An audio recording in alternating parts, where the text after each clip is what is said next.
little granddaughter, Ella, she's three and a half, and she was asking where... In fact, one day she just piped up about a week later, I've not seen Anselme, where's Anselme? You know, and we said, well, he's been put into prison at the moment. What's he done wrong, you see?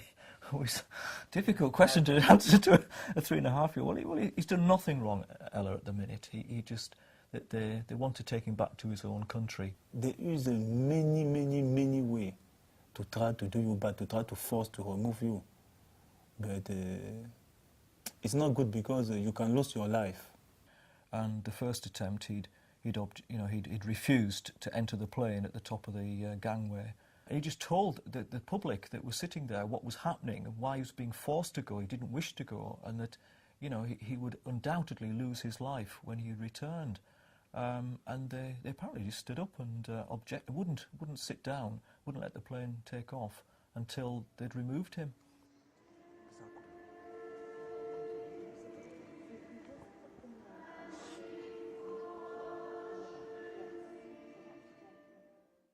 Our country in Africa, especially in Cameroon, is different here. You know, when you first reach in this country, they speak just English. Every Sunday I go to the church. But when I came in this country also again, and I found something different. That is when I found the presence of God again in this country, and I grow on the faith again. Ô Dieu vivant, nous te recommandons aussi au même moment, Seigneur, nous tous qui sommes encore dans les...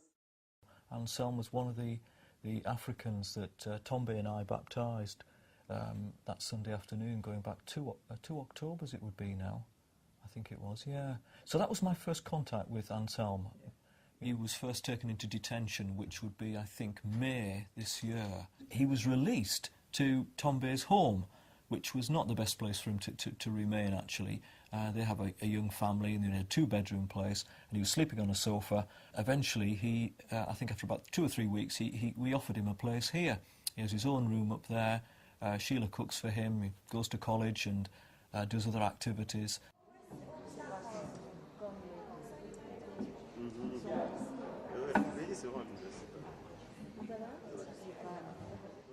This is a Christian family, so we are the same, and they look after me. Yeah, they give me everything I want, so I'm happy to be here. And he's brilliant. Does washing up well. he's smashing to have around. Yeah, and to hear him worship is amazing. He worships in French, and he sings songs up there and has prayer times. And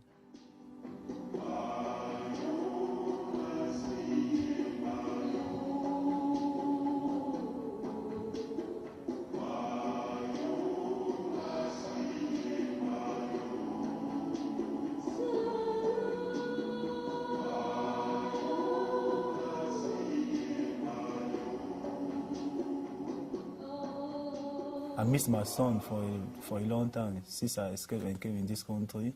okay. I miss my son, so I just speak with him on the phone. Yeah, because he has 4 years old. He's 4 years old. Yeah. So I speak with him just on the phone. So I miss him. Also, I miss also my young brother. He's a really rounded person. To think that he suffered so much in the Cameroon before actually getting out, and then on these 2 occasions, you know, the attempted deportations. He is a very placid, forgiving, but I think a firm guy. He knows where he stands in his beliefs and in the culture that in some ways has let him down. I suppose he's at the mercy of it because of his family circumstances. At the moment he's tagged, so there's 2 days a week, or 2 periods of time during the week that he just cannot leave the premises. But then on a Wednesday morning, I think it's at 9:30, he's got to go down and sign at the police station. You know, because none of that phases him. He is happy to be tagged, he's happy to be signing, as long as he's here. That's where he wants to be. He has no intention of going anywhere else.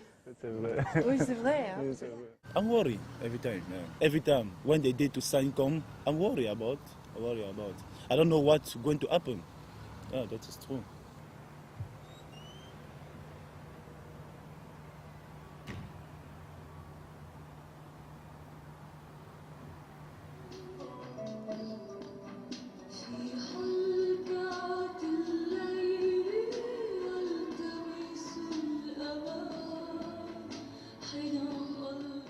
anytime, anything can happen. Anytime they can decide to arrest you, or they can decide to send you back. Many things can happen. That is why you will not be happy.